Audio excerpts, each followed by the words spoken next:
वो 9 लोग थे जिनमें से कोई जिंदा नहीं लौटा।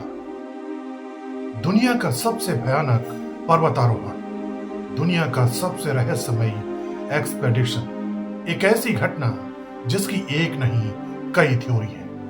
थ्योरी नंबर 1, उनकी मौत कुदरत की रहस्यमयी ताकत की वजह से हुई। थ्योरी नंबर 2, उनकी मौत का जिम्मेदार जंगल का कोई खूंखार जानवर था। थ्योरी नंबर 3, उनकी मौत एवलांच यानी हिमस्खलन की वजह से हुई थी। थ्योरी नंबर 4, उनकी मौत भयानक सर्दी में हाइपोथर्मिया की वजह से हुई थी। थ्योरी नंबर 5, एक न्यूक्लियर एक्सपेरिमेंट उनकी मौत का जिम्मेदार बना था। थ्योरी नंबर 6, एक secret missile test. Theory number 7, katabatic हवाएं जो बर्फीले पहाड़ों की ऊंचाई से नीचे की तरफ बहती है। एक हादसे ने ऐसे ही न जाने कितनी थ्योरी गढ़ दी, लेकिन आज हम स्टोरी स्नैपर में आपको बताएंगे कि उन 9 पर्वतारोहियों के साथ क्या हुआ था जो एक खास मकसद से रूस के उस बीहड़ में गए थे जहां से फिर वो कभी वापस नहीं लौटे। 1959 जनवरी का महीना, यूरल स्टेट टेक्निकल यूनिवर्सिटी। इसी संस्थान में 23 साल का एक नौजवान छात्र भी पढ़ता था जिसका नाम इगोर डायटलोव था। बेहद ऊर्जावान और हाइकिंग में माहिर, उसने 9 साथियों को लेकर एक टीम बनाई और तय किया कि सभी ओटोटे नाम के एक पहाड़ पर हाइकिंग के लिए जाएंगे। 23 जनवरी 1959 को इगोर और उसके 9 साथी मिशन पर निकल गए। शुरुआती रास्ता ट्रेन और ट्रक से तय किया गया। उसके बाद पूरा ग्रुप एक गांव में पहुंच गया।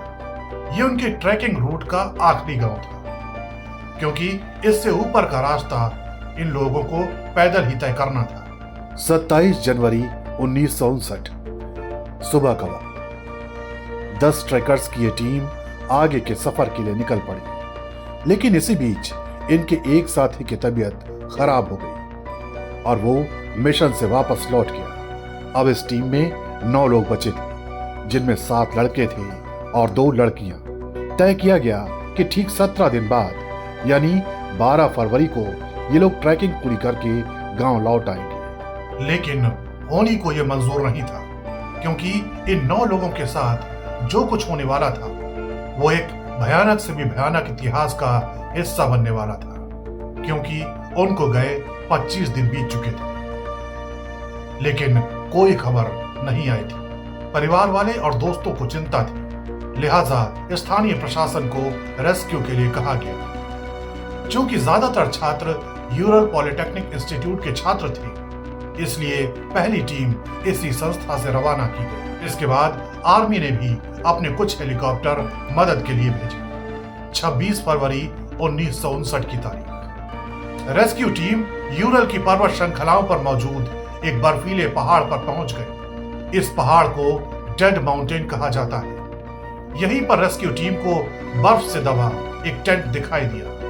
ये वही टेंट था जहां 9 लोगों ने अपना बेस बनाया था, लेकिन वहां कोई नहीं था। उनके खाने पीने का सामान टेंट के भीतर रखा था। उनकी डायरियां, उनके द्वारा खींची गई तस्वीरें, वोडका से भरा एक फ्लास्क, नक्शा, सब उस टेंट के भीतर मौजूद था। टेंट के भीतर ही एक किनारे पर प्लेट रखी थी जिसमें रूस का एक पारंपरिक व्यंजन पड़ा था, जिसे देखकर ऐसा लग रहा था कि मानो कोई जल्दी में प्लेट छोड़कर भागा हो। ऐसा लग रहा था मानो कुछ बहुत बड़ी गड़बड़ हुई थी, यानी कुछ ऐसा हुआ हो कि सारे हाइकर्स बहुत हड़बड़ी में सारा सामान छोड़कर भाग गए हों। भीतर सामान बिखरा था। टेंट के एक किनारे पर चाकू से चीरा लगा था, जैसे किसी ने टेंट के भीतर से वो हिस्सा चाकू से काटा और बाहर निकल कर आया। टेंट के बाहरी हिस्से में सभी 9 लोगों के पांवों के निशान बने हुए थे। ये निशान कुछ आगे जाकर खत्म हो गए थे। इन निशानों को देखने से ऐसा लगता था मानो कुछ लोग केवल एक पैर का जूता पहन पाए थे और कुछ तो नंगे पांव ही भाग गए थे। सारी तस्वीरें इस ओर ही इशारा कर रही थी कि कुछ भयानक हुआ है। लेकिन क्या ये बहुत बड़ा रहस्य था? उस वक्त -40 डिग्री से ज्यादा तापमान था, खराब मौसम, अंधेरी रात। सवाल उठा कि आखिर सभी अनुभवी हाइकर्स बिना जूतों के क्यों भागे? मौसम के खतरे के बावजूद वो भागकर कहां गए? जहां रेस्क्यू टीम को टेंट मिला था, वहां कुछ दूर जाकर जंगल शुरू हो रहा था, जहां एक देवदार के पेड़ के नीचे रेस्क्यू टीम को जली हुई कुछ लकड़ियां मिली थी। पेड़ के ऊपर की शाखाएं भी टूटी हुई थी।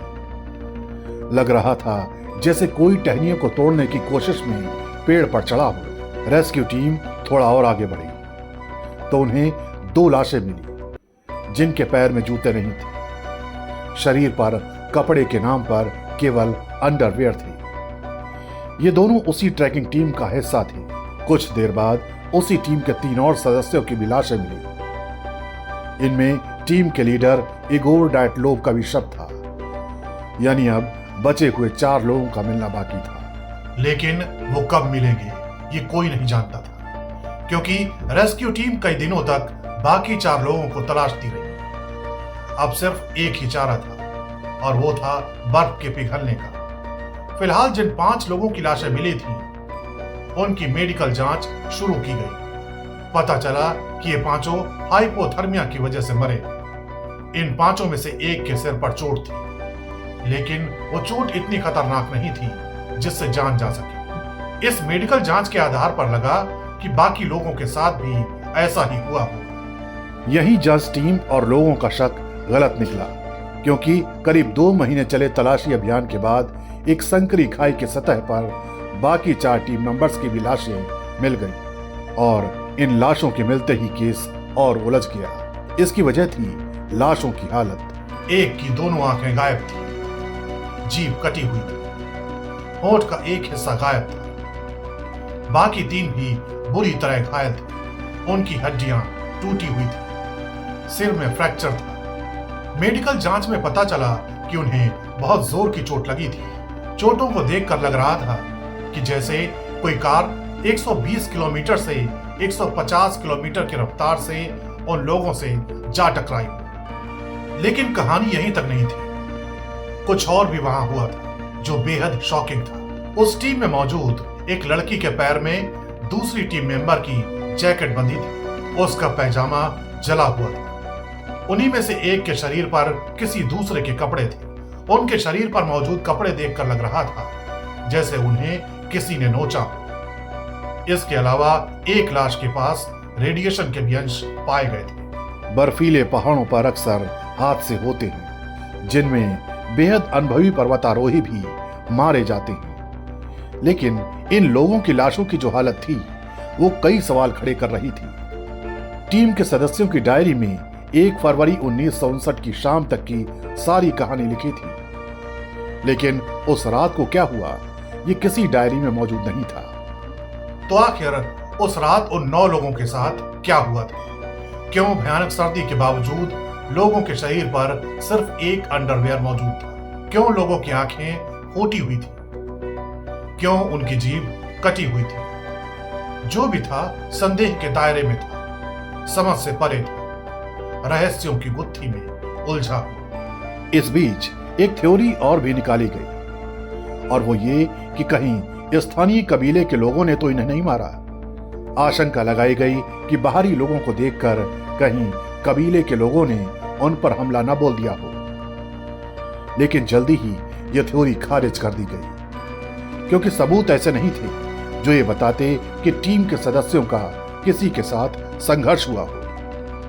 हालात यही बता रहे थे कि इनकी मौत के पीछे इंसान जिम्मेदार नहीं थे।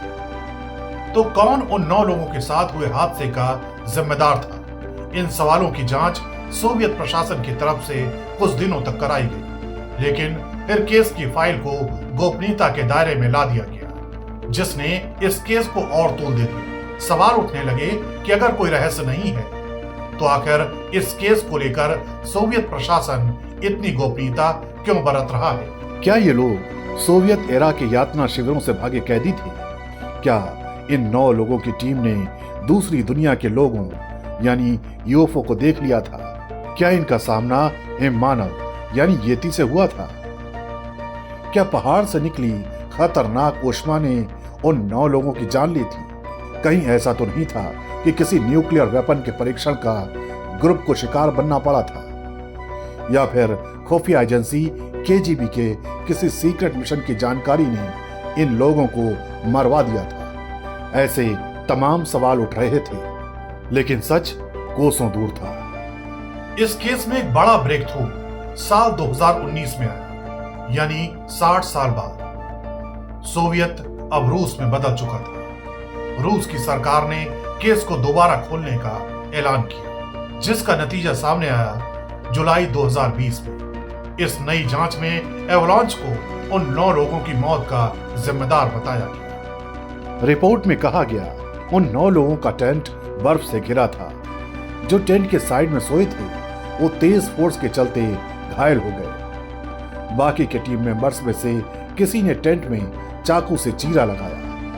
उस रास्ते से सबको बाहर निकाला। टीम को लगा कि छोटे एवलांच के बाद एक बड़ा एवलांच आ सकता है, इसलिए वो जिस हालत में थे उसी हालत में बाहर निकल आए। उन्हें जूते तक पहनने का भी वक्त नहीं मिला। वो टेंट से दूर भागे।